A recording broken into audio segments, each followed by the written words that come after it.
Alhamdulillah, salatu wassalamu ala rasulillah. Falenderimet I përkasin Allahut, paqja dhe bekimet e Allahut qofshin mbi profetin Muhammed sallallahu alaihi wasallam.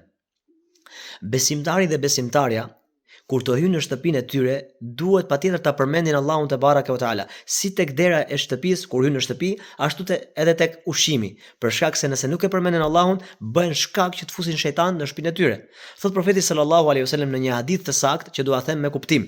Thot kur të hyj dikush në shtëpinë e tij, le ta përmend Allahun te baraka ve taala.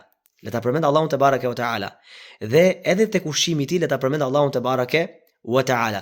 Se nëse e përmend Allahun kur hyn në shtëpi dhe kur han ushqim, atëherë një shejtan I thot të tjerëve. Subhanallahu, domethënë që kanë shumë shejtan, mund të jenë 10, mund të jenë 20, mund të jenë 30. Dhe kur e përmend Allahun ky person, edhe tek shtëpia, kur futen në shtëpi, edhe tek ushqimi, shejtani I thot të tjerëve: "Sot nuk keni as ku të flini dhe as ku të hani." Vetëm se robi çfarë? Përmendi Allahun dhe tha Bismillah. A në momentin që robi hyn në shtëpi, ke dera e shtëpisë dhe nuk e përmend Allahun, atëre shejtani I thot të tjerëve: "Sot keni ku të flini."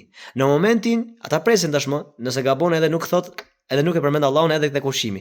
Nëse ai nuk e përmend Allahun as tek ushqimi, atëre shejtani I mallkuar I thot atyre: "Sot keni ku të hani edhe ku të flini." Subhanallah.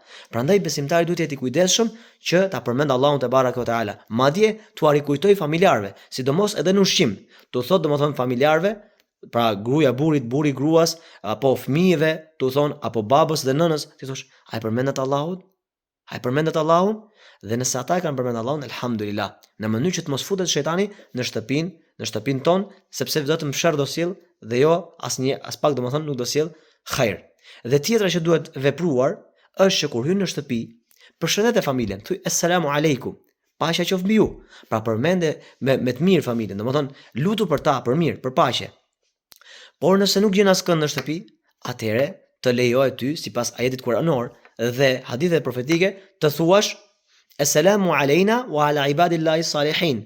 Paqja qoftë mbi ne dhe mbi robërt e Allahut të sinqert. Prandaj besimtari dhe besimtarja duhet të jenë shumë të kujdesshëm në këto gjëra dhe të mos e neglizhojnë kurrë dhikrin e Allahut te baraka ve taala, se përmendja e Allahut është hajri shumë I madh. Përmendja e Allahut është hajri më I madh.